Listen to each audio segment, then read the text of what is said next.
Question को हमें देखना है आज, उसका हम ओवरव्यू आपको दे चुके हैं ना लास्ट टर्न पे, बोलिए वो तो क्लियर हो गया है अच्छे तरह से। हाँ, आज हम लोग ज़रा फोर्स के रिगार्डिंग थोड़ी बात कर लेते हैं कि उस पर कौन कौन से फोर्सेस काम कर रहे होते हैं। देखिए, उससे पहले एक चीज़ देखिएगा, सभी लोग ध्यान से सुने इसको।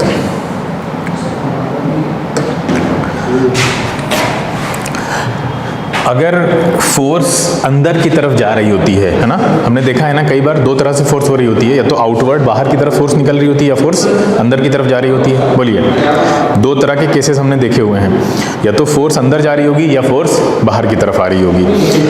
तो मैग्नेटिक फील्ड को दो तरह से दिखाया जाता है। मान लीजिए फोर्स अंदर की तरफ जा रही है तो आपको मैग्नेटिक फील्ड इस तरह से देखने को लिखी हुई मिलेगी, क्रॉस बना होगा, सबने देखा होगा ना, इस तरह का क्रॉस बना हुआ कहीं पे, और वहाँ मैग्नेटिक फील्ड की कोई बात हुई होगी।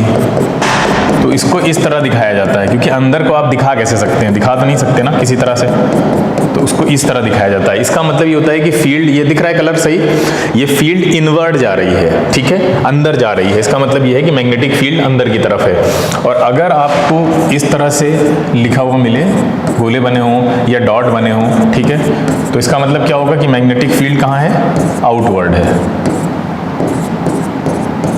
ठीक है, तो ये सिंबल आपको पता होने चाहिए। ऐसे अगर कोई क्वेश्चन आता है तो उसमें आप ये पता लगा लें कि फील्ड अंदर की तरफ जा रही है तो उसमें हम क्रॉस से दिखा देते हैं, और फील्ड बाहर की तरफ आ रही है तो हम क्या दिखा देते हैं, इस तरह से डॉटेड लाइन दिखाते हैं, या छोटे छोटे सर्किल की फॉर्म में दिखा देते हैं। ठीक है, अच्छा अब ये बताइए कि हम लोग ये पढ़ चुके हैं कि मैग्नेटिक फील्ड में अगर कोई चार्ज पार्टिकल रखा है तो उसके ऊपर कौन सा कितना फोर्स लगता है, क्या ये पता है? मैग्नेटिक फील्ड में अगर कोई चार्ज पार्टिकल रखा है तो उसके ऊपर कितना फोर्स लगता है, नहीं पता है। अच्छा, इलेक्ट्रिक फील्ड में कोई चार्ज पार्टिकल रखा है तो उस पर कितना फोर्स लगता है?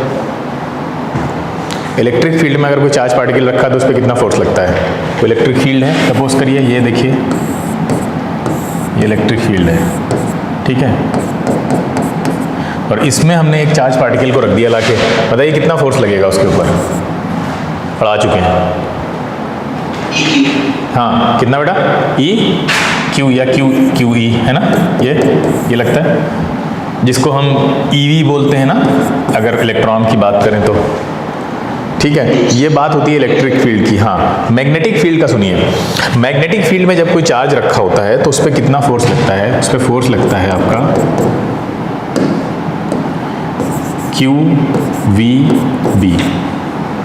क्यू मतलब चार्ज का, जो पार्टिकल रखा है उसका चार्ज, v वो किस वेलोसिटी से वहाँ पे अंदर है, और b मतलब क्या हुआ, मैग्नेटिक फील्ड की स्ट्रेंथ, ये जो अंदर की तरफ है या बाहर की तरफ है, ठीक है, और प्लस वो चार्ज का एंगल भी यहाँ पे डिटरमाइन होता है, उसको हम लिखते हैं साइन थीटा से, Q V B sine theta. ये फोर्स होता है किसी चार्ज पे जब वो मैग्नेटिक फील्ड में रखा होता है। और ये मैग्नेटिक फील्ड कौन सी है, ये ध्यान रखना, ये मैग्नेटिक फील्ड है आपकी यूनिफॉर्म मैग्नेटिक फील्ड, ठीक है। मैग्नेटिक फील्ड जब हो आपकी यूनिफॉर्म मैग्नेटिक फील्ड, ठीक है, तो ये फॉर्मूला होता है।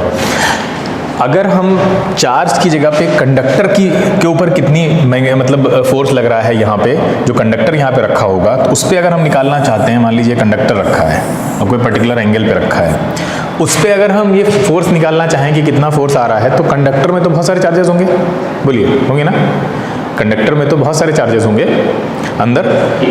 तो अभी हमने सिंगल चार्ज के लिए निकाला था, अब हमें बहुत सारे चार्जेस के लिए निकालना पड़ेगा, ठीक है, बहुत सारे चार्जेस होंगे कंडक्टर के अंदर, तो उनके लिए निकालना पड़ेगा। उनके लिए निकालना पड़ेगा तो पहले ये बताओ कि हमने बहुत सारे चार्जेस के लिए करंट का क्या फॉर्मूला निकाला था, जो डिराइव किया था हमने, किसी को याद है? बहुत सारे चार्जेस के लिए करंट का क्या निकाला था भाई? एक सिंगल चार्ज के लिए सिर्फ Q है, n नंबर ऑफ चार्ज के लिए क्या था? NE, बोलो यही था ना?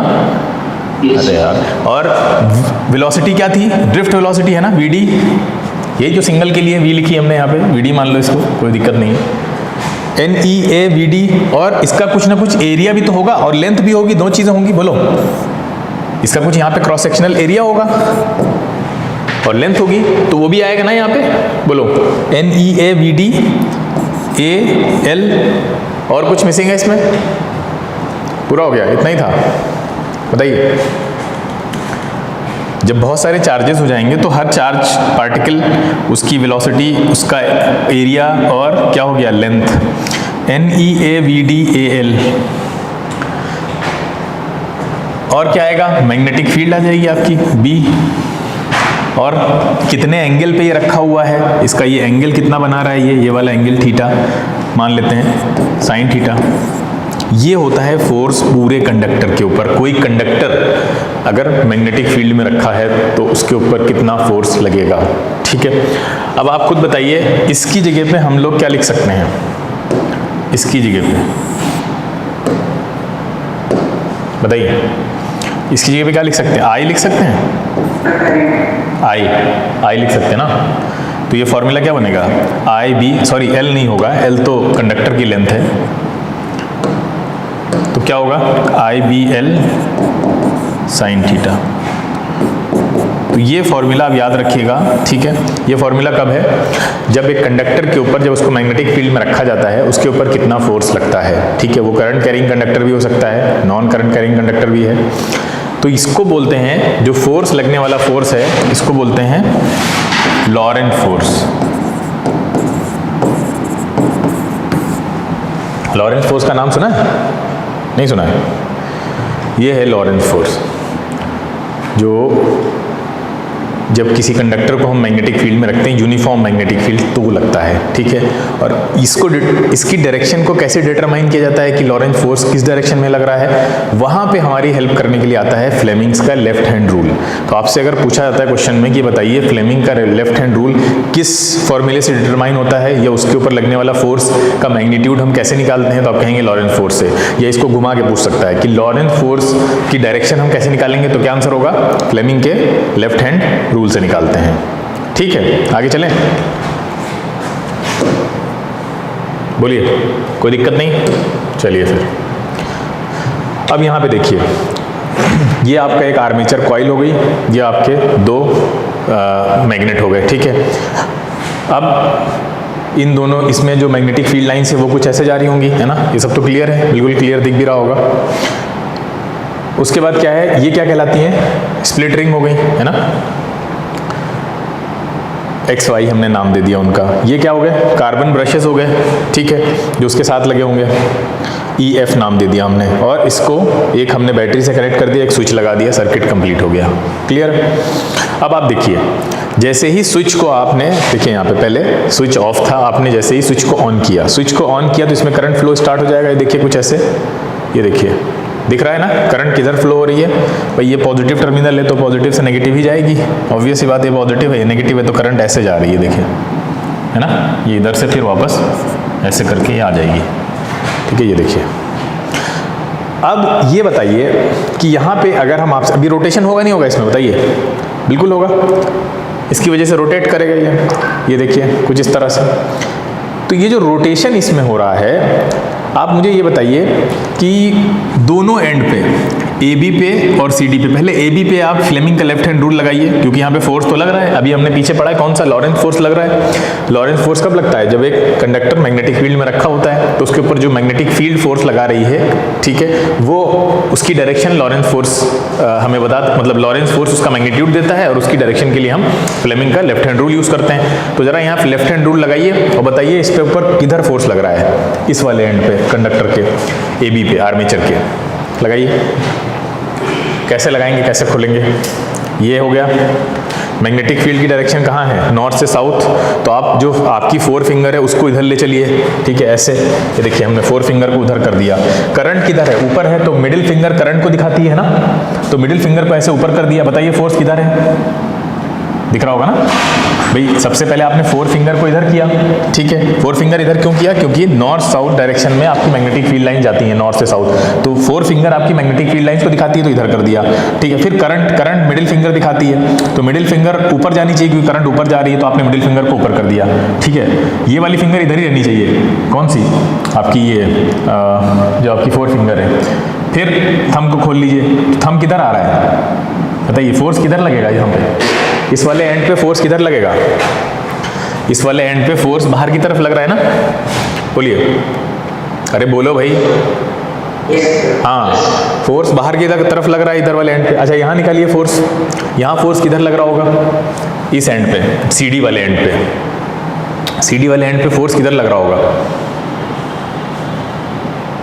सीडी वाले एंड पे कुछ नहीं करना है आपको, ये तो फोर फिंगर तो इधर ही जाएगी आपकी, ठीक है, मिडिल फिंगर नीचे हो जाएगी इस बार। तो इस बार थंब कहाँ है? अंदर जा रहा है, देखो।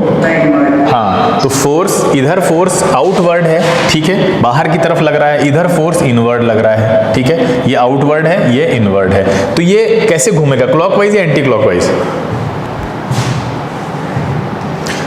सीडी नीचे जाएगा ना, सीडी नीचे जाएगा, कुछ ऐसे घूमेगा, बोलो। सीडी नीचे जाएगा, बोलिएगा। सीडी उधर जाएगा, ये इधर जाएगा। आपको क्लॉकवाइज एंटी क्लॉकवाइज निकालने में इतनी दिक्कत हो रही है तुम लोगों को? हाँ, ये देखो उधर ऐसे जाएगा, तो ये ऐसे घूमेगा तो क्लॉकवाइज हुआ ना, ऐसे घूमेगा ये, ठीक है। ये देखिए कुछ इस तरह से, यहाँ पे देखिए जो लेफ्ट हैंड रूल हमने लगाया है दोनों जगह पे, यहाँ देखिए, ठीक है। इस तरह आपको लेफ्ट हैंड रूल लगाना है, आपको करंट की डायरेक्शन को देखते हुए, ठीक है। यहाँ पे देखिए थंब ऊपर है, इसका मतलब ये वाला हिस्सा ऊपर आएगा, ये वाला हिस्सा नीचे जाएगा, तो ये ऐसे मूव करेगा, ऐसे ऐसे मूव करेगा, इसका मतलब ये क्लॉकवाइज मूव करेगा, ठीक है। ये देखिए अब जब ये क्लॉकवाइज मूव करके यहाँ पे आ जाएगा, तो वहाँ पे भी आप करंट की डायरेक्शन निकाल सकते हैं। देखिए ये जो है फोर्स की डायरेक्शन है, फोर्स ऊपर की तरफ लग रहा है, यहाँ पे फोर्स नीचे की तरफ लग रहा है, ये वाला दिखाया जा रहा है। तो एक इसको किधर घुमा रहा है, ये ऐसी डायरेक्शन में घुमा रहा है। अब देखिए एक और राउंड आगे आ गए, और आगे आ गया ये। अब बताइए आप, फोर्स अभी भी ऊपर की तरफ लग रहा है, यानी उसको उधर की तरफ ले जाना चाहता है, और इधर भी फोर्स नीचे की तरफ लग रहा है, ठीक है। इतना समझ में आ रहा है ना? ये यहाँ से घूम के यहाँ तक आ गया, इस पोजीशन पे आ गया। बोलिए, ये देखिए। अब आप बताइए मुझे कि इस पोजीशन पे आने के बाद अब अगर आप लेफ्ट हैंड रूल अप्लाई करते हैं तो फोर्स की डायरेक्शन क्या बदलेगी? बोलो, नहीं बदलेगी। फोर्स की डायरेक्शन तो वही रहेगी क्योंकि करंट की डायरेक्शन वही है। तो आप खुद बताइए कि जो ऊपर वाला फोर्स था, जो पिछले वाले में अभी तक उसको इधर लेके आ रहा था, भाई ऊपर वाला फोर्स इधर ला रहा था ना उसको, और नीचे वाला इधर जा रहा था। तो अब यहाँ तो जैसे ही ये यहाँ पे पहुंचे, ऊपर वाला फोर्स अभी भी ऊपर ही है और नीचे वाला फोर्स यहाँ पे अभी भी नीचे ही है।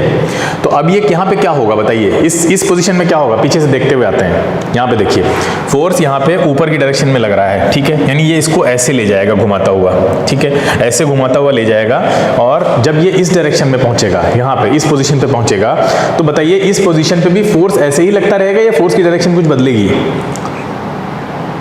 देख के बताइए, यहाँ पे देखिए, अब सही समझ में आ रहा होगा। फोर्स की डायरेक्शन बदलेगी या वही वैसे ही रहेगी जैसे ही बनी हुई है?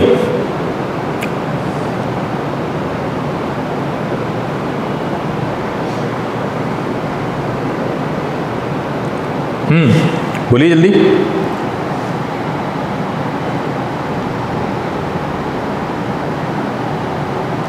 करंट की डायरेक्शन बदली है क्या कुछ? देखिए यहाँ शुरू से करंट इस वाले एंड से, ए एंड है और ये बी एंड है, यहाँ से करंट अंदर जा रही है ऐसे, ठीक है, यहाँ से करंट अंदर जा रही है और इस वाले बी वाले एंड से बाहर आ रही है। अब यहाँ देखिए, यहाँ क्या हुआ है, ये वाला एंड यहाँ पहुँच गया है, ऊपर पहुँच गया है, और वो दूसरा वाला नीचे आ गया है क्योंकि वो इस डायरेक्शन में चला गया है। अब यहाँ पर भी देखिए, फिर वो उस डायरेक्शन में, यानी ए यहाँ है और बी ये है ना।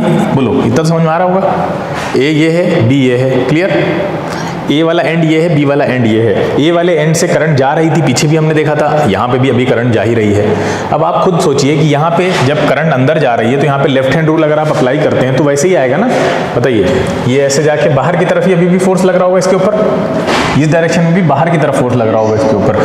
अगर यहाँ पे यहाँ पहुँचने के बाद भी इसके ऊपर बाहर की तरफ फोर्स लग रहा है, तो ये बताओ इसको इधर घुमाएगा अब या इधर घुमाएगा, यानी सी डायरेक्शन में या डी डायरेक्शन में? बोलिए। जो आप इस पोजीशन पे आने के बाद जो उसके ऊपर फोर्स लग रहा है वो उसको किधर ले जाएगा? आगे ही शिफ्ट करता चला जाएगा या वापस बैकवर्ड मोशन शुरू हो जाएगी? ये लॉजिक और कॉमन सेंस लगाइए यहाँ पे।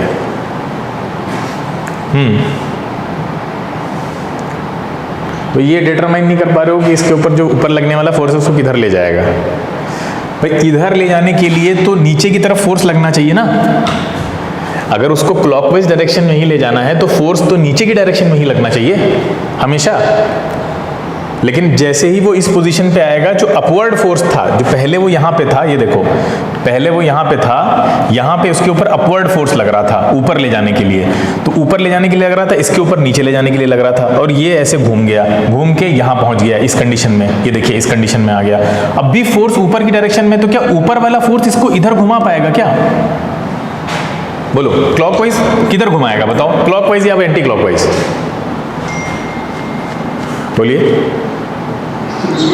हाँ बोलिए। हैं? अरे लगी होती तो दिख रही होती, दिख रही है, यहाँ स्प्लिट रिंग दिख रही है, फिर तो नहीं लगी है। चलिए बताइए। आप स्प्लिट रिंग को हाँ, एंटी क्लॉकवाइज मतलब ये वाला इधर वापस उसी डायरेक्शन में, ये एंटी क्लॉकवाइज हो गया, ये है क्लॉकवाइज। किधर ले जाएगा? इधर वापस, यानी जिधर से आया था उधर वापस ले जाएगा। क्या यही कह रहे हो? बोलो।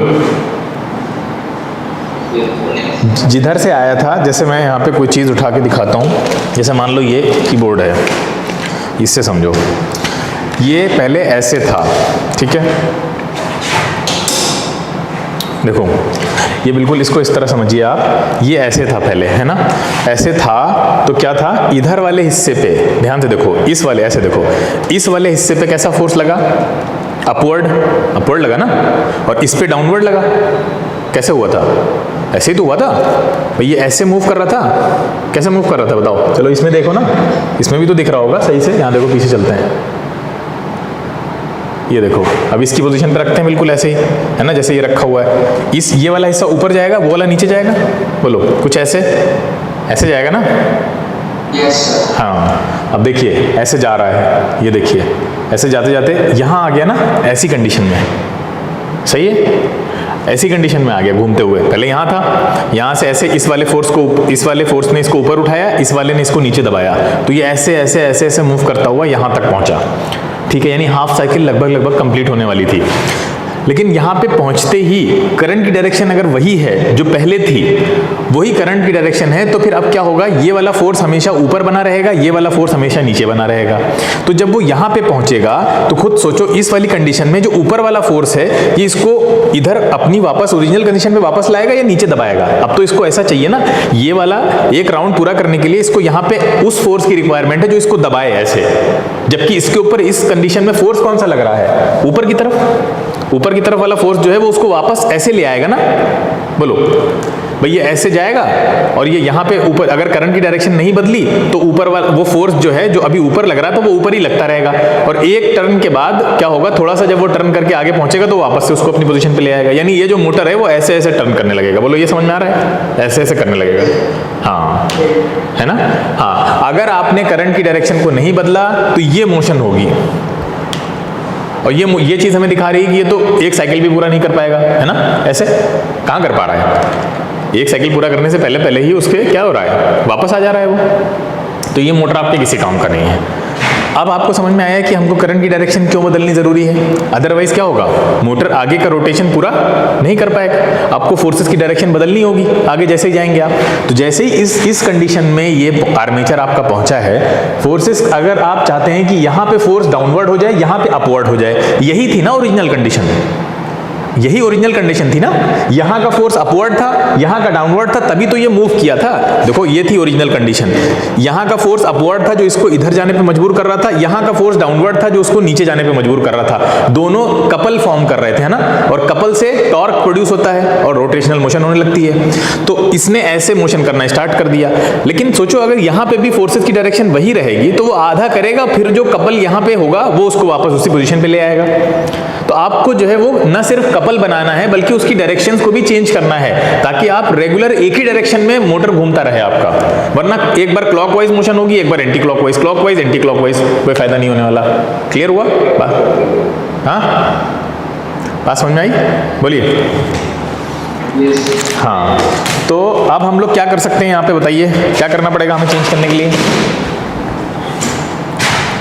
क्या करना पड़ेगा, देखिए यहाँ पे ध्यान से, अगर हम यहाँ पे सभी लोग ध्यान से देखें, अगर हम एनी हाउ यहाँ पे क्या कर दें, करंट की डायरेक्शन को बदल दें। करंट की डायरेक्शन को बदलने का मतलब ये, जैसे ये ए है, ये बी है, ये उधर पहुंच गया घूम के, तो ए में ही करंट जा रही थी, अगर सोचो ए में करंट ना जाकर पहले अब बी में जाने लग जाए, अगर करंट की डायरेक्शन कुछ ऐसी हो जाए, ऐसे हो जाए, ऐसे ऐसे, अब जरा तुम लोग ध्यान से निकालो, क्या फोर्सेस की डायरेक्शन अभी भी वही रहेगी या बदल जाएगी, सोचो, निकालो जरा, फ्लेमिंग का लेफ्ट हैंड रूल लगाओ। ये है करंट। अब देखो यहाँ पे अगर रूल लगाते हैं हम लोग लेफ्ट हैंड रूल, तो कैसे लगेगा बताइए, ये 4 फिंगर तो वहीं रहेगी, है ना, करंट की डायरेक्शन नीचे हो गई, ये देखो फोर्स अंदर जा रहा है, बोलो, करंट की डायरेक्शन अब नीचे हो गई, तो फोर्स अंदर की तरफ जाएगा नहीं जाएगा, तो अब ये जो ऊपर की तरफ फोर्स जा रहा था वो फोर्स कैसा हो जाएगा, बोलो, अंदर की तरफ हो जाएगा, जिसको अंदर ले जाएगा। इधर क्या होगा, यहां पे भी देखो, यहां पे भी क्या होगा कि आपने 4 फिंगर उधर की, ठीक है, करंट की डायरेक्शन ऊपर है, अब तो यहां का फोर्स कैसा है बेटा, आउटवर्ड है ना, तो आउटवर्ड फोर्स क्या करेगा, इसको नीचे ले जाने के बजाय ऊपर ले जाएगा। तो अब खुद सोचो, ये फिर ऐसे क्लॉकवाइज मूव करने लगेगा, नहीं, ये ऐसे मूव करेगा, वो वाला फोर्स उसको नीचे ले जा रहा है, ये वाला ऊपर ले जा रहा है, तो इसका मोशन आगे क्लॉकवाइज कंटिन्यू रहेगा, जैसा स्टार्ट हुआ था, स्टार्टिंग में स्टार्ट हुआ था क्लॉकवाइज, स्टार्टिंग में ये वाला फोर्स ऊपर था, ये वाला नीचे था, फिर जैसे आगे बढ़ के यहाँ पर आया था, तो यहाँ पे फोर्सेस उसी डायरेक्शन में होने की वजह से वापस से एंटी क्लॉकवाइज मोशन स्टार्ट हो जा रही थी, लेकिन हमको चाहिए था वैसे ही आगे मूव करता रहे, तो हमें क्या करना पड़ेगा, जैसे ही वो इस पोजीशन पे पहुंचेगा, जैसे ही हाफ राउंड पूरा करने वाला होगा, यहां से करंट की डायरेक्शन चेंज करनी पड़ेगी हमको।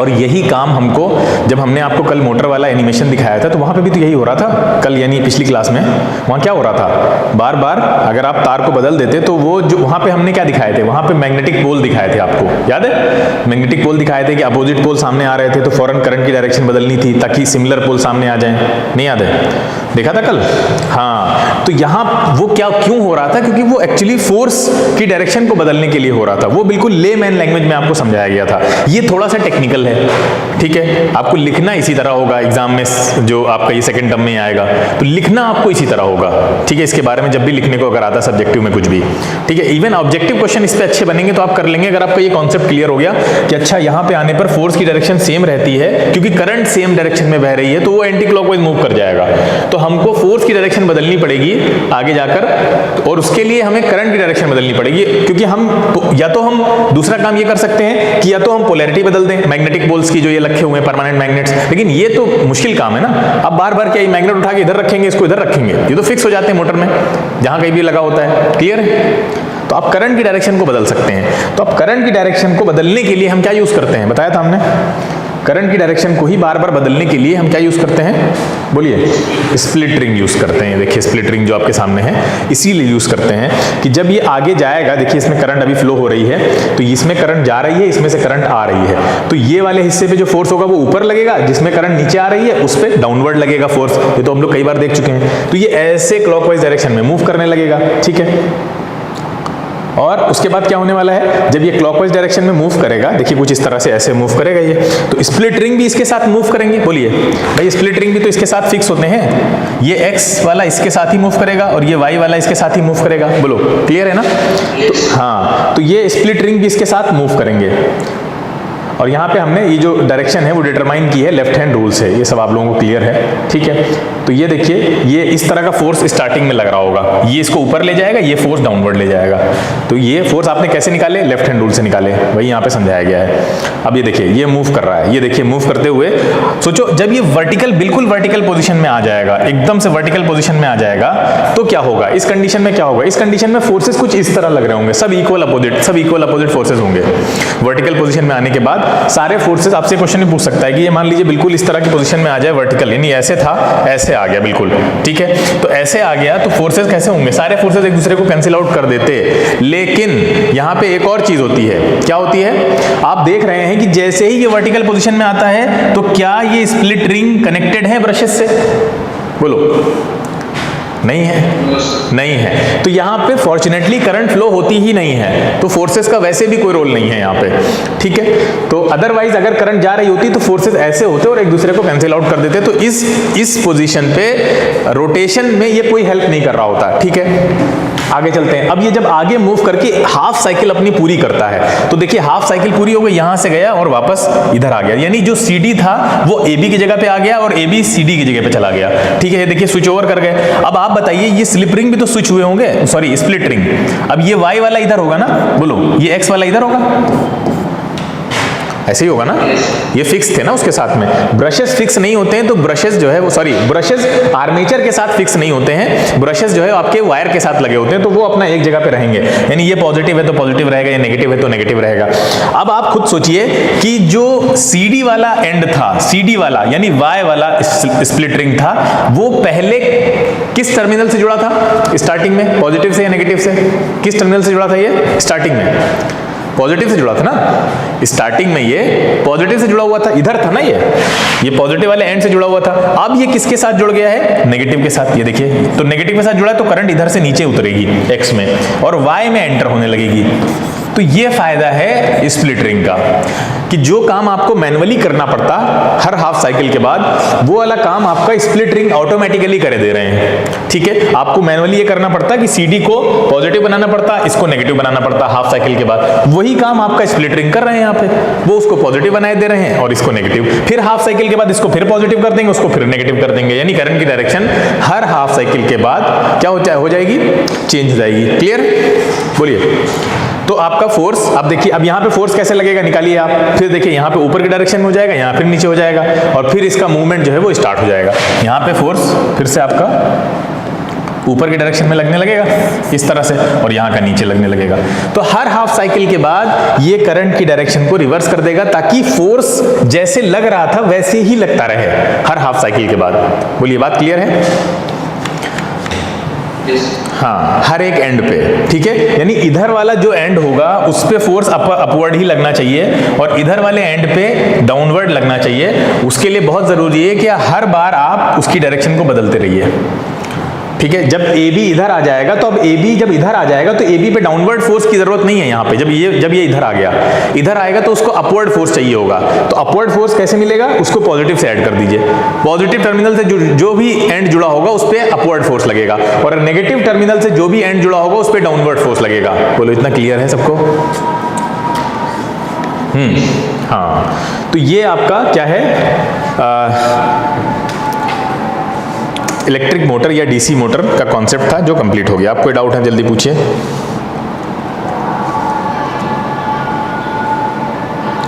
किसी कुछ समझ में ना आया हो अगर? ठीक है, और इसमें जो हम फोर्सेस निकाल रहे थे वो कौन सा फोर्स है जो इसके मैग्नीट्यूड को निकाल के देता है हमें? IBL sin theta. ठीक है, लॉरेंस फोर्स इसको बोलते हैं, लॉरेंस फोर्स, बस 2 मिनट, लॉरेंस फोर्स इसको बोलते हैं। ठीक है, लॉरेंस फोर्स से आप इसका मैग्नीट्यूड निकालते हैं और डायरेक्शन निकालते हैं फ्लेमिंग के लेफ्ट हैंड रूल से।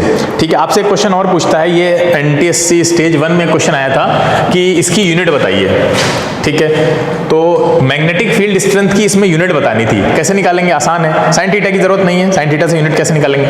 साइन थीटा को तो आप भूल जाइए। ठीक है, तो ये क्या आ जाएगा? B = F/IL हो जाएगा ना?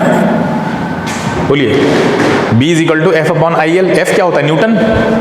F न्यूटन होता है, सबको मालूम है। करंट किस में होती है? एम्पियर में, और लेंथ किस में होगी? मीटर में। तो एक तो ये है न्यूटन पर एम्पियर मीटर। ठीक है, मैग्नेटिक फील्ड की जो स्ट्रेंथ है तो उसकी मैग्नेटिक फील्ड की यूनिट क्या आ जाएगी? वो आ जाएगी आपकी न्यूटन पर एम्पियर मीटर। क्लियर है? और इसको एक इंपॉर्टेंट नाम से जानते हैं, सभी बच्चे जानते होंगे, क्या नाम है? इसको बोलते हैं हाँ, इसको बोलते हैं टेस्ला। 1 टेस्ला, टेस्ला के नाम पे रखा गया है। ठीक है, टेस्ला, या इसको एक चीज और बोलते हैं, कोई जानता है? टेस्ला के अलावा भी कुछ बोलते हैं इसको, वो नाम भी बहुत इंपॉर्टेंट है। इसको बोलते हैं वेबर पर मीटर स्क्वायर। ठीक है, वेबर पर मीटर स्क्वायर, तो इसको वेबर पर मीटर स्क्वायर भी बोलते हैं। ये याद रखिए, मल्टीपल चॉइस क्वेश्चंस के लिए बहुत ज़्यादा इंपॉर्टेंट है। आपके बोर्ड में भी इस तरह के क्वेश्चंस आने की पॉसिबिलिटी है, सेकेंड हाफ में भी, और NTSC में तो आने ही है। ठीक है, तो ये सब छोटी छोटी चीज़ें, फैक्चुअल चीज़ें आपको पता होनी चाहिए इसके बारे में। बोलिए, क्लियर है? कोई डाउट नहीं? अच्छा, आपसे ये पूछ सकता है कि बताइए DC मोटर किस प्रिंसिपल पे काम करता है, तो आप क्या बोलेंगे? DC मोटर क्या करता है? DC मोटर इलेक्ट्रिकल एनर्जी को किस में कन्वर्ट करता है? बोलो भाई। मैकेनिकल में, इलेक्ट्रिकल को मैकेनिकल एनर्जी में कन्वर्ट कर देता है। ठीक है, तो इतना याद रखना, ये प्रिंसिपल है इसका। ये इलेक्ट्रिकल एनर्जी लेगा आपसे बैटरी से, या एसी वाली लेगा तो एसी मोटर कहलाएगा वो, और वो क्या कर देगा, उससे आपके जो काम है वो आसान हो जाते हैं। ठीक है, उसको मैकेनिकल एनर्जी में कन्वर्ट कर देगा। तो क्लियर है, कोई दिक्कत नहीं सब बच्चों को है, समझ में आ गया पूरा। डीसी मोटर कर लेंगे, बोलिए। हाँ चलिए, अच्छी बात है। पहला 1 बाय 1 करते चलना है ना यहाँ से। पहला क्या कह रहा है सर? Option C. क्या हो गया? तो ऑप्शन सी। ऑप्शन सी क्या है? इनकरेक्ट है कि करेक्ट है? इनकरेक्ट है। पहला कह रहा था the direction of the magnetic field at a point is taken to be the direction in which the north pole of a magnetic compass needle points. बिल्कुल सही है, ऐसे ही तो हम लोग डिटरमाइन करते थे। ठीक है, पहला सही है। दूसरा कह रहा है magnetic field lines are closed curve. बिल्कुल सही है। If magnetic field lines are parallel and equidistant they represent zero field strength. ये सही है। ये क्या रिप्रेजेंट कर रहा है? ये वाला ऑप्शन बताइए, तीसरा वाला। अगर पैरेलल हों और इक्वी डिस्टेंट हों, पैरेलल हैं और बराबर दूरी पर हैं, तो ये क्या जीरो दिखा रहे हैं? ये तो यूनिफॉर्म दिखा रहे हैं ना, यूनिफॉर्म। हाँ, तो यही गलत होना चाहिए। तीसरा, चौथा क्या कह रहा है? The relative strength of a magnetic field is shown by the degree of closeness of the field lines. बिल्कुल सही बात है।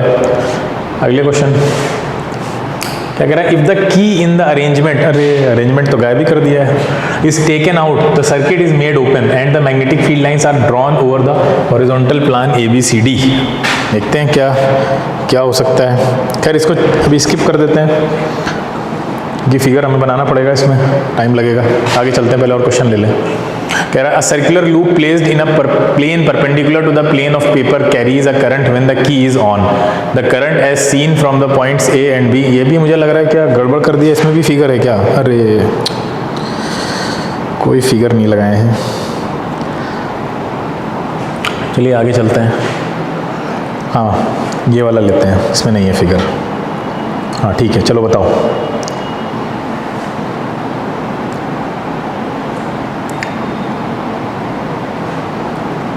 इसमें क्या होगा?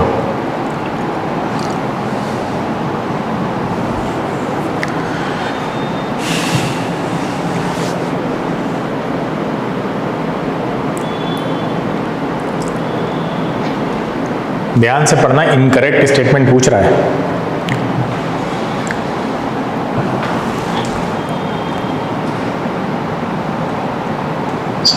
सर सी, ऑप्शन सी।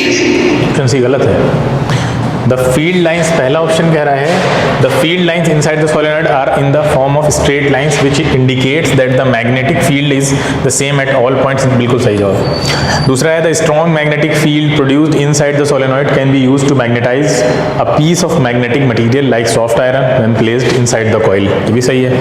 तीसरा कह रहा है the pattern of the magnetic field associated with the solenoid is different from the pattern of the magnetic field around a bar magnet. ये तो सेम होता है ना पैटर्न, भाई सोलेनॉइड भी तो एक बार मैग्नेट ही होता है। ये तो गलत है। नेक्स्ट है the north pole and south pole exchange their positions when the direction of current through the solenoid reverse. बिल्कुल सही है। देखिए ये क्वेश्चन इसलिए रखे हैं कि अब आपको एक आइडिया मिलेगा कि कैसे क्वेश्चंस आपसे बोर्ड पूछेगा। आपके यहाँ जो क्वेश्चन आएंगे, अभी तक तो हम लोग मल्टीपल चॉइस सिर्फ इसलिए करते थे क्योंकि कंपटीशन के लिए देखते थे कि कंपटीशन में आते हैं, लेकिन अब तो बोर्ड में भी आने जा रहे हैं, तो इसलिए भी रखे हैं। चलिए चैप्टर नेक्स्ट उसमें आएगा, लेकिन मल्टीपल चॉइस क्वेश्चंस तो आएंगे ही साथ में।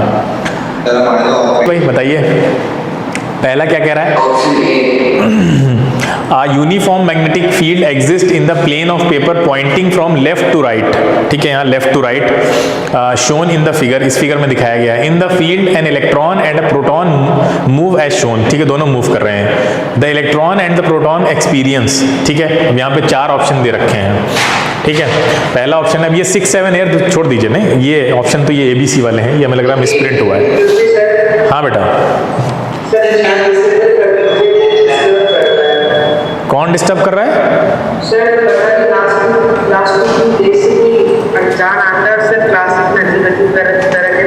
ये सर मेरा नाम लेके आया है। अच्छा अच्छा, ठीक है सर मैं बहुत पहले, इससे पहले आया था कि अंग्रेज अदिति करके कोई आया था। बातूनी आरो है, इस नाम से आया है। इसका मतलब ये है कि आरो बातें करता है, ये बात तो सही है, लेकिन इस तरह से नहीं करना चाहिए कि इम्पर्सोनेट होके आ जाए कोई। चलिए बंद कर देते हैं इसको, कुछ कर नहीं सकते।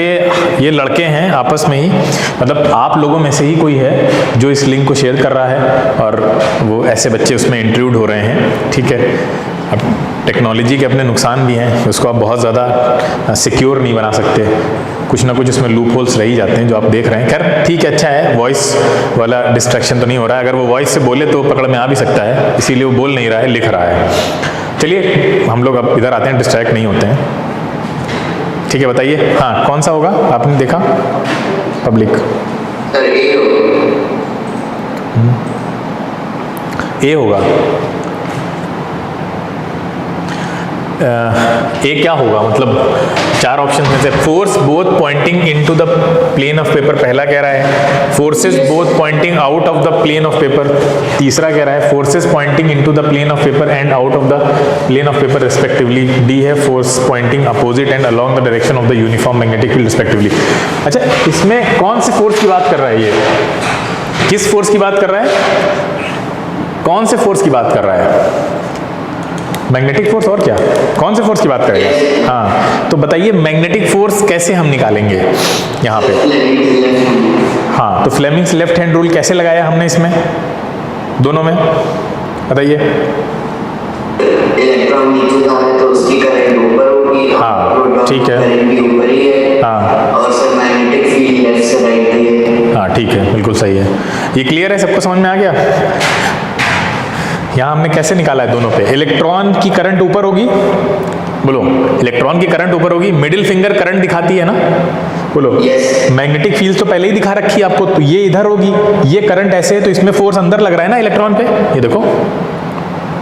अरे यार, इलेक्ट्रॉन के बारे में देखिए, करंट ऊपर होगी तो मिडिल फिंगर ऊपर जाएगी, और जो आपकी इंडेक्स फिंगर है वो तो नॉर्थ से साउथ ही पॉइंट करेगी ना, नॉर्थ से साउथ डायरेक्शन में जिधर मैग्नेटिक फील्ड है। तो आपका जो थंब है वो कहाँ जा रहा है, अंदर जा रहा है, बोलिए। तो इसका मतलब इलेक्ट्रॉन पे फोर्स किधर लग रहा है, इनवर्ड। तो इलेक्ट्रॉन पे अगर इनवर्ड लग रहा है तो आपको क्या लग रहा है, forces both pointing into the paper. अब देखते हैं दूसरा क्या होगा। प्रोटॉन है, प्रोटॉन ऊपर जा रहा है तो करंट किधर होगी, करंट ऊपर ही होगी, क्योंकि पॉजिटिव चार्ज की डायरेक्शन को ही हम करंट मानते हैं ना। अरे बोलो भाई, हाँ तो करंट ऊपर है तो कैसे निकालेंगे बताइए? दोनों पे इन्वर्ट आ जाएगा, सेम है बिल्कुल, अभी निकाला हमने, ठीक है, ये वाला तरीका। तो ये देखिए, ये ऐसे लगेगा अंदर जा रहा है, दोनों के मामले में अंदर ही जा रहा है, तो इन पॉइंटिंग इनवर्ड से है, ठीक है। और इनवर्ड का जो सिंबल होता है वो क्या होता है, वैसे सिंबल ही बन के आता है। अगर मैग्नेटिक फोर्स इनवर्ड लग रहा है तो इनवर्ड का सिंबल ऐसे बना होता है, ऐसे क्रॉस, ये भी याद रखना। अगर फोर्स इनवर्ड है तो क्रॉस सिंबल लगेगा, और आउटवर्ड है तो इस तरह से डॉट डॉट बने होंगे या सर्किल छोटे छोटे बने होंगे ऐसे ऐसे। तो ये याद रखना, कभी भी क्रॉस बनाओ तो समझ जाओ कि इनवर्ड फोर्स की बात हो रही है, इनवर्ड मैग्नेटिक फील्ड की बात हो रही है, ठीक है, सॉरी फोर्स की। और आउटवर्ड अगर है तो क्या लगा, क्या बना होगा, डॉट डॉट बने होंगे। हाँ ठीक है, आगे चलते हैं। चलिए बताइए, commercial electric Motors do not use, क्या यूज नहीं करते हैं?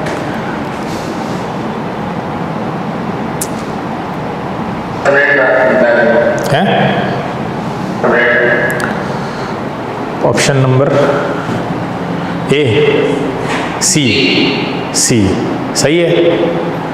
क्या यूज, हाँ क्यों, क्या यूज करते हैं, क्या यूज करते हैं? हाँ इलेक्ट्रोमैग्नेट यूज करते हैं, बिल्कुल सही है। सारे ऑप्शन देख लीजिए, सबसे पहला electromagnet to rotate the armature, बिल्कुल सही है। दूसरा effectively large number of turns of conducting wire in the current carrying coil, ठीक है। और सी था परमानेंट मैग्नेट, जो कि नहीं करते हैं। डी कह रहा है सॉफ्ट आयरन कोर करते हैं ताकि उसकी ओवरऑल स्ट्रेंथ बढ़ जाए, है ना, क्लियर। आगे चले, हाँ देखिए इसमें क्या कह रहा है, डिटेल्ड क्वेश्चन है, पढ़िए। ये अच्छे एमसीक्यू क्वेश्चंस हैं, अगर आप ये सब कर ले रहे हैं अच्छे से तो आप कॉन्फिडेंट रहिए, आपके एग्जाम में इससे ज़्यादा अच्छे क्वेश्चन नहीं पूछेंगे, हालांकि मैं इससे भी अच्छे करा दूंगा।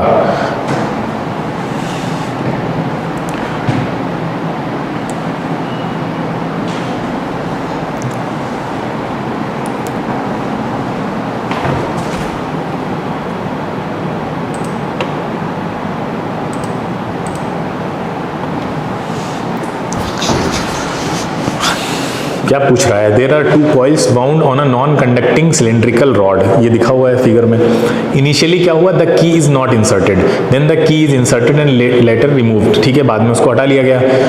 हुआ क्या? The deflection in the galvanometer remains 0 throughout, ठीक है। फिर आगे क्या कह रहा है? There is a momentary deflection in the galvanometer but it dies out shortly, ठीक है। ये क्वेश्चन अभी आप नहीं कर पाएंगे, क्यों? क्योंकि ये क्वेश्चन किस पे बेस्ड है? ये क्वेश्चन हाँ इलेक्ट्रोमैग्नेटिक EMI पे, तो इसको भी हम स्किप करते हैं, अभी ये कॉन्सेप्ट पढ़ना है हमें। आगे आते हैं, चूज द इनकरेक्ट स्टेटमेंट। पहला कह रहा है फ्लेमिंग्स लाइट, ये भी नहीं अभी करना है, राइट हैंड थंब रूल आ गया। यहाँ देखते हैं ये क्या बोल रहा है? Constant current flows in a horizontal wire in the plane of the paper from east to west, ठीक है। The direction of the magnetic field at a point will be north to south. कैसा होगा? चलो ये तो कर सकते हैं ना।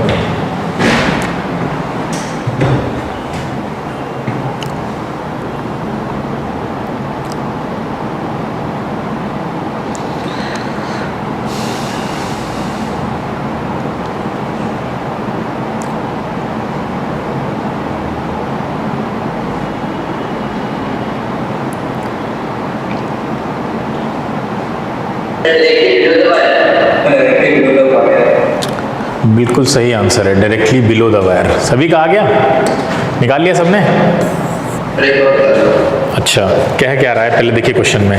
कांस्टेंट करंट फ्लो कर रही है हॉरिजॉन्टल वायर में in the plane of the paper from east to west, ठीक है। ईस्ट टू वेस्ट ये दिखाई ना करंट की डायरेक्शन यहाँ पे है ना, ऐसे जा रही है। फिर कह रहा है the direction of magnetic field at a point will be north to south. ये बोल भी दिया उन्होंने कि वो नॉर्थ टू साउथ है। नॉर्थ टू साउथ है मतलब नॉर्थ टू साउथ है मतलब ऐसे जा रही होगी नीचे की तरफ, बोलिए ऐसे, नीचे होगी ना। हाँ, फिर पूछ क्या रहे हैं कि नॉर्थ टू साउथ तो है, लेकिन नॉर्थ टू साउथ में दो तीन ऑप्शन बन जाते हैं ना, ऊपर नीचे है ना, आगे या पीछे जिसको बोलते हैं हम, तो कैसी होगी? उसमें ऑप्शन दिए थे directly above the wire, directly below the wire, at a point located in the plane of the paper on the north side of the wire. ये हमने क्या तरीका बताया था निकालने का, आपको याद करिए। स्टार्टिंग में क्या बताया था जब पढ़ाना स्टार्ट किया था? इसको निकालने का तरीका बताया था ना, मैग्नेटिक फील्ड्स। अगर आपको करंट की बताया नहीं तो एक तरफ कराया था क्वेश्चन, ऊपर से नीचे इलेक्ट्रॉन आ रहा है तो कैसे निकालेंगे, याद करिए। कौन सा रूल था? हाँ, राइट हैंड थंब रूल, याद है? राइट हैंड थंब रूल ये वाला। तो राइट हैंड थंब रूल में क्या होता था? थंब किसको डिनोट करता है? करंट की डायरेक्शन। हाँ, करंट की डायरेक्शन को। तो करंट की डायरेक्शन ऐसे जा रही है तो ये ऐसे नीचे की तरफ जा रही है मैग्नेटिक फील्ड, है ना। और वो तो इन्होंने खुद ही बता रखा है कि नीचे है। अब हम खुद समझ गए कि नीचे है तो पीछे होगी ना वायर के, बिल्कुल नीचे की तरफ। जब मान लो ये वायर है तो ये वायर है तो यहाँ पे आ रही है ना, बोलो पीछे बिल्कुल बिलो। हाँ, यहाँ पे ये देखिए ऐसे जा रही है, आपको उंगलियां दिख रही होंगी नीचे से, तो डायरेक्टली बिल्कुल बिलो द वायर ऐसे जाएगी, यहाँ पे बिल्कुल नीचे है, ठीक है। क्लियर है? बोलिए। अबव तो हो ही नहीं सकती है, तो क्लियर था यहीं से, अबव नहीं हो सकती। अगले पॉइंट भी देख लेते हैं। At a point located in the plane of the paper on the north side of the wire. नहीं, वायर के नॉर्थ साइड में कहाँ है? वो तो नीचे ही झुक रही है ना, तो नॉर्थ साइड भी कैंसिल। फिर क्या कह रहे थे? डी में at a point located in the plane of the paper on the south side of the wire. Wire का साउथ साइड कहाँ कहलाएगा? ये ना, वायर का साउथ साइड तो ये है ना, नीचे की तरफ। बोलिए। यहां भी नहीं है, ठीक है। क्लियर है? सबको समझ में आ गया? आगे चलते हैं। The strength of the magnetic field inside a long current carrying straight solenoid is.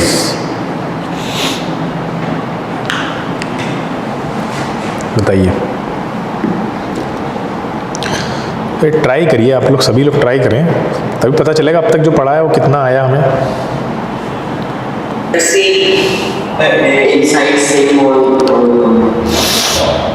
क्या सब सेम रहती है ना, ठीक है। आगे चलते हैं, सही है। सी टू कन्वर्ट एसी जनरेटर, छोड़ते हैं अभी।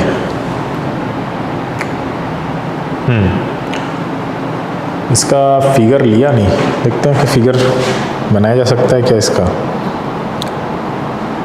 नहीं, फिगर दिया तो है लेकिन क्या क्वेश्चन पढ़ो जैसा, magnetic compass needle is placed in the plane of the paper near point A as shown in the figure, in which plane should a straight current carrying conductor be placed so that it passes through A and there is no change in the deflection of the compass, under what condition is the deflection maximum and why. ठीक है, हाँ इन्होंने figure नहीं दे रखा है तो इसको भी स्किप करते हैं। Under what condition permanent magnet is obtained if a current carrying solenoid is used? Support your answer with the help of a labeled circuit diagram।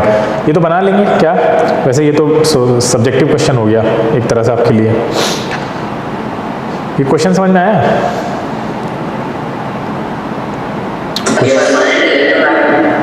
हाँ, परमानेंट इलेक्ट्रोमैग्नेट को ऑब्टेन करने के लिए आपको क्या करना होगा? इलेक्ट्रिसिटी पास हमेशा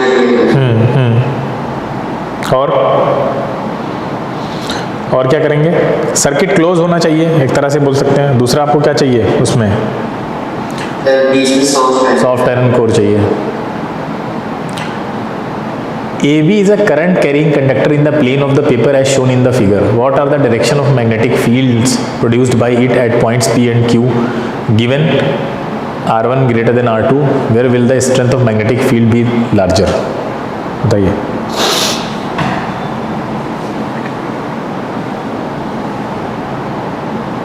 कि फिगर दिख रहा है क्लियर? R1 R2 कौन से P वाले की जो है, फिगर नहीं दिख रहा क्या क्लियर? फिगर क्लियर है? ये P और खाली R1। एक सेकंड रुको, बड़ा कर देते हैं। क्या हैंग कर गया?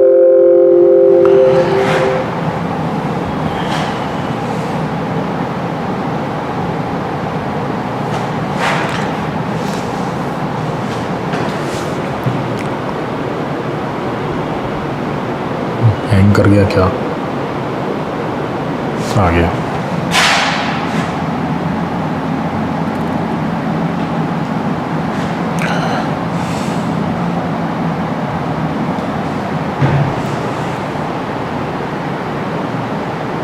सर आप बस बता दीजिए R1 R2 कौन सा? अब तो इस रुकना ही पड़ेगा हमें, इतनी देर किए रिस्पॉन्ड करें। P वाला R1 है, Q वाला R2 है।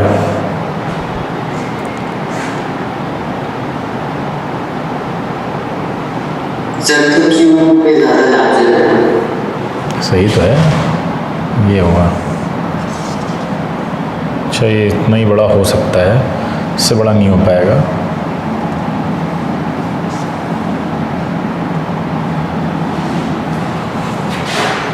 हाँ देखो अब तो दिख रहा होगा ना क्लियर?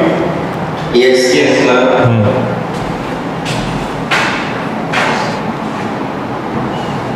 तो क्या होगा आंसर, अब देखिए निकालिए। स्ट्रेंथ Q पे ज़्यादा होगा। क्यों पे ज़्यादा होगा? रीज़न? सर क्योंकि वो पास है। हाँ बिल्कुल सही, समझ गए ना सब बच्चे? आसान था क्वेश्चन, थोड़ा लॉजिकल था, हैं? हाँ, या भाई सर्कुलर रिंग्स बन रही होंगी यहाँ पे, तो बोलो सर्कुलर रिंग्स बनेंगी ना, मैग्नेटिक फील्ड की जो डायरेक्शन वो होगी, शेप होगा। और रेडियस के बारे में हम लोग पढ़ ही चुके हैं, है ना? रेडियस की इन्वर्सली प्रोपोर्शनल होती है स्ट्रेंथ, याद है? भूल गए? यस। हाँ चलिए बताइए। Magnetic compass shows a deflection when placed near a current carrying wire. How will the deflection of the magnet, any compass, get affected if the current in the wire is increased? Support your answer with a reason. The deflection will be more as there will be As As the intensity of the magnetic field intensity of the current carrying wire will increase. strength of magnetic field directly proportional होगी किसके? Magnitude of the current। हाँ ठीक है, बस सही है। Next question है, कह रहा है it is established that an electric current through a metallic conductor produces a magnetic field around it. ठीक है, is there a similar magnetic field produced around a thin beam of moving alpha particles? फिर दूसरे में कह रहा है neutrons, justify करिए। अच्छा क्वेश्चन है।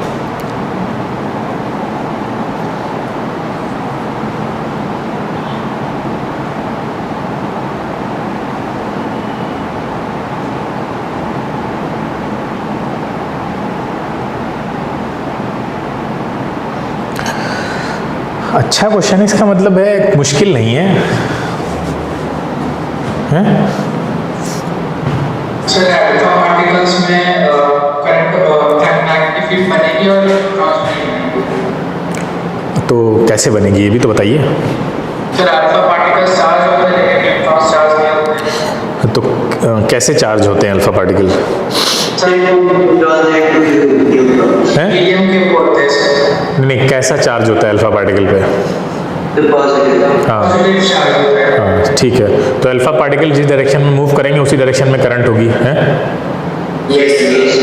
न्यूट्रॉन के ऊपर कोई चार्ज ही नहीं है तो they will not constitute the current, है ना? सही।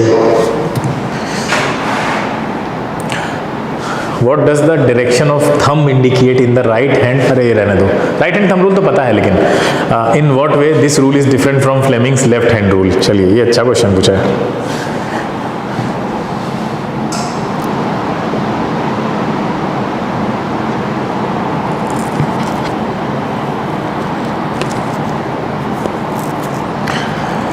इससे समझ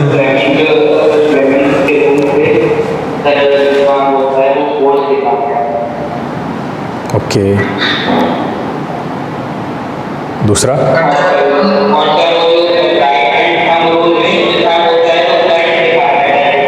क्या दिखाता है? हाँ सही है। देखिए, राइट हैंड थंब रूल तो मैग्नेटिक फील्ड लाइंस की डायरेक्शन दिखाने के लिए होता है ना, किधर जा रही हैं, अंदर जा रही है, बाहर जा रही हैं, किधर नॉर्थ पोल बनेगा, किधर साउथ पोल बनेगा, ये डिटरमाइन होता है उससे। जबकि वही मैग्नेट जो करंट कैरिंग मैग्नेट है, अगर उसको मैग्नेटिक फील्ड में रखते हैं तो वो magnetic field current carrying conductor पे कितना फोर्स लगाएगी, ये बताता है लेफ्ट हैंड फ्लेमिंग रूल, है ना?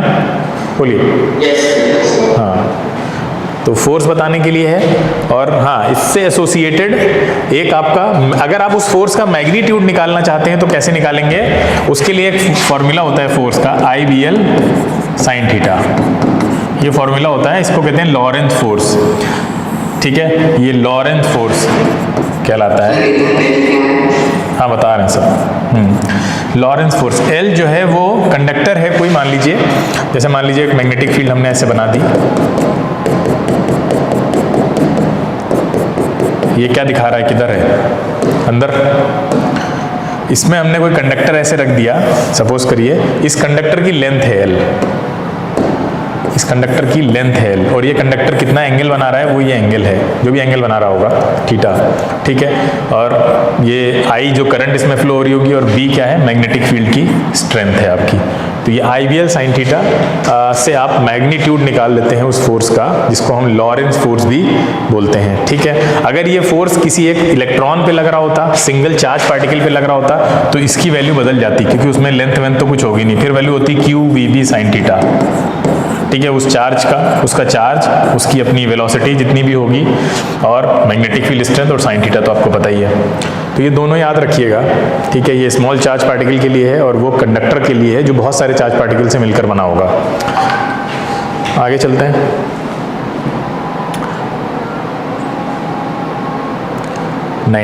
Meena draws magnetic field lines of the field close to the axis of a current carrying circular loop. As she moves away from the center of the circular loop, she observes that the lines keep on diverging. How will you explain her observation?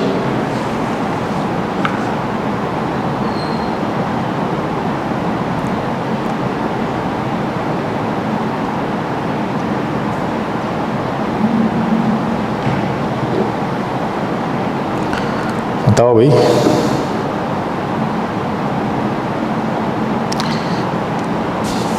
Situation based question है, ठीक है, आने चाहिए ये।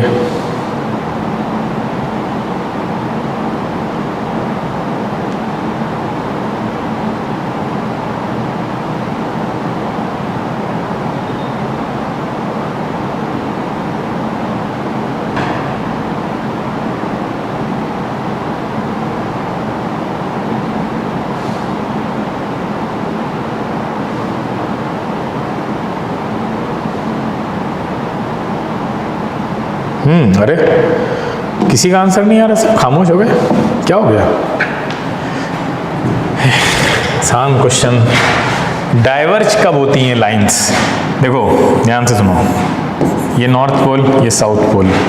Lines diverge का मतलब होता है लाइंस के बीच की डिस्टेंस का कम होना, उसी को बोलते हैं ना डाइवर्ज होना। डाइवर्जिंग, हाँ का बढ़ना, सॉरी, लाइंस के बीच की डिस्टेंस का बढ़ना। तो लाइंस के बीच की डिस्टेंस बढ़ती हैं तो क्या इंडिकेट करती हैं बताइए? मैग्नेटिक, हाँ घट रही है ना, मैग्नेटिक फील्ड स्ट्रेंथ घट रही है, कम हो रही है। तो क्या है, कैसे एक्सप्लेन नहीं कर सकते इसको आप बताएंगे कि मैग्नेटिक फील्ड स्ट्रेंथ डिक्रीज कर रही है जैसे वो दूर जा रही है, लाइंस डाइवर्ज हो रही है, इसका मतलब है लाइंस के बीच की गैपिंग बढ़ रही है, और जब गैपिंग बढ़ती है तो मैग्नेटिक फील्ड स्ट्रेंथ कम हो जाती है। खत्म हो गया क्वेश्चन, ठीक है? हाँ, डिग्री ऑफ क्लोजनेस कम हो रही है ना, डिग्री ऑफ क्लोजनेस कम हो रही है, ठीक है? लाइंस आप जैसे जैसे दूर जाते हैं, देखिए यहाँ पे लाइंस कितनी क्लोज हैं, अब जैसे जैसे दूर जा रहे हैं ये क्लोजनेस कम हो रही है, ठीक है? दूर होती जा रही हैं, एक दूसरे से दूरी बढ़ रही है, तो डाइवर्ज हो रही, फैल रही हैं, तो फैल रही हैं तो क्या होगा, डिग्री ऑफ क्लोजनेस कम हो जाएगी, consequently magnetic field strength decrease कर जाएगी। हाँ पूछो पूछो। सर जैसे दो वायर कनेक्टेड हैं पैरेलल में और सर दो रेजिस्टेंस लगे हुए हैं, एक में बहुत ज्यादा रेजिस्टेंस लगता है और सर दूसरा जो रेजिस्टेंस है उसमें सर कोई 10 ओम का या 2-4 सर उसमें जो हम लोग को याद है कि कैसे ग्रो हो रहा है, तो कैसे करेंगे, क्या कैसे हो रहा है? जैसे पैरेलल का निकालते हैं वैसे निकालेंगे, और क्या उसमें, जब दो वायर पैरेलल हैं क्या